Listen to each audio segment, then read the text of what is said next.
Sébastien Krebs. Bon réveil avec RMC Story, il est 7h13. Le témoin RMC. Et le témoin RMC ce matin, c'est vous, Bruno Bartocchetti. Bonjour à vous.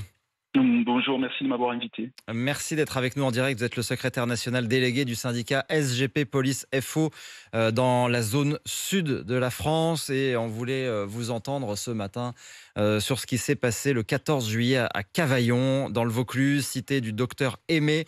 Cette animation proposée aux familles au pied des tours, trampoline, château gonflable, piscine, pêche au canard, stand boissons et grillades. Les habitants ont pu croire dans un premier temps qu'il s'agissait de l'animation du 14 juillet proposée par les pouvoirs publics, par la mairie. En fait, pas du tout.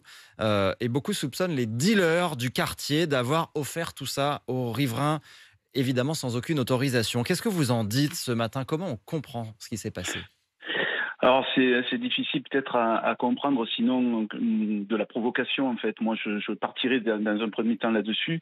Beaucoup de provocations en voulant jouer peut-être les Pablo Escobar, vous savez, ce grand patron de la drogue qui finalement achetait la paix sociale à son niveau avec des réseaux sociaux et autres.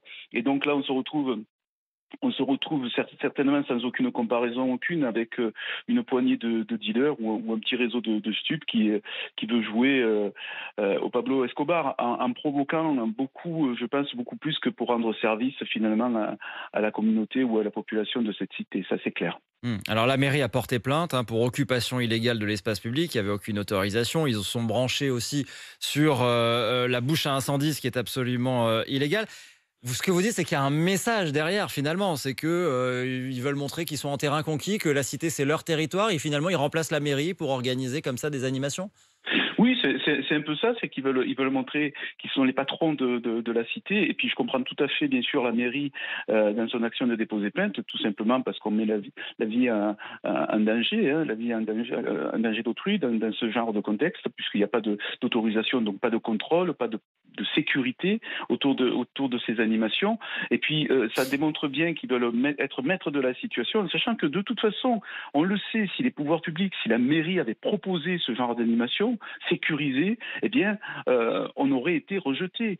En fait, ils veulent gangréner les quartiers à travers les stupes et tenir, bien sûr, ces quartiers en étant maîtres de toutes les situations en rejetant, bien sûr, tout ce qui est service public. De toute façon, ça va au-delà des animations. On agresse les postiers, on refuse la venue de services publics. Tout le monde se sent en insécurité, qu'on soit infirmier, qu'on soit postier, quand on rentre dans des cités où il y a des réseaux de stupes importants. Mais les habitants le disent eux-mêmes, finalement, ils s'insèrent dans un vide laissé par les pouvoirs publics. Ce collectif d'habitants qui a alerté sur ce qui s'est passé dit cette cité, c'est un territoire abandonné.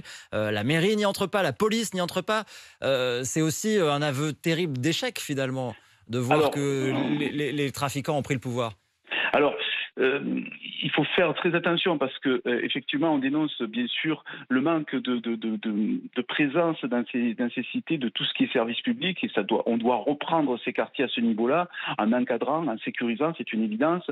Mais là, on est dans un échantillon comment dirais-je, d'apport à un public avec une animation, et c'est là où je vous dis bien, encore une fois, si nous on approchait avec ce genre d'animation, on se fera agresser. Alors, quand je dis nous, je pense aux agents, aux employés de la mairie.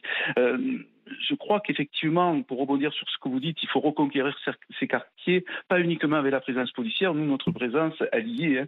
Bon, il faut voir dans quelles conditions, mais on est les seuls à pouvoir entrer dans des cités, finalement, pour gêner les trafiquants de stupes. Mais c'est vrai qu'il va falloir reconquérir ces quartiers pour peut-être un jour arriver à sécuriser des gamins qui peuvent je sais pas, être dans des animations. Vous savez, quand on parle d'animation... Pardon, Bruno Bartocchetti, restez bien en ligne avec nous. Il y a Christophe, ça fait réagir nos auditeurs au 32-16. Je voudrais qu'on prenne une minute pour entendre Christophe qui nous appelle du Lavandou dans le Var. Bonjour Christophe, comment vous réagissez, vous, à cette situation, voilà, les trafiquants de drogue finalement qui organisent l'animation du 14 juillet au pied des tours?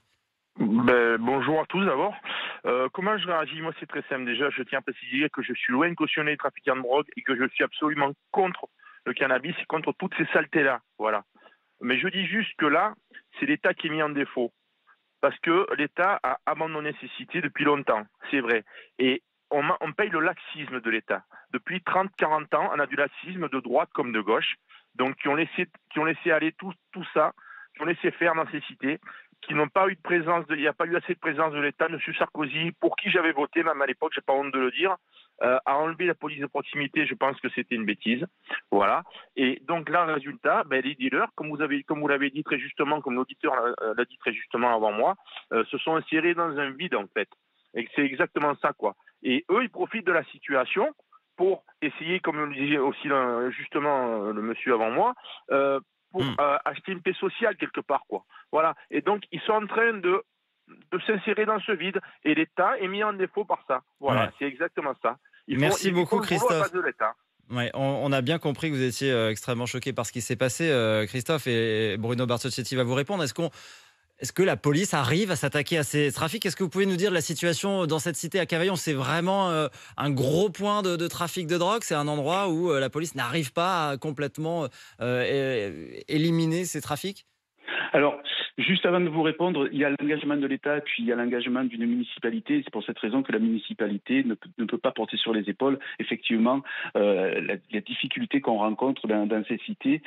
Tout ne doit pas reposer sur les épaules de cette municipalité. Pour essayer de répondre à votre question, pour répondre à votre question, tout ne doit pas reposer, effectivement, sur les épaules de la police nationale.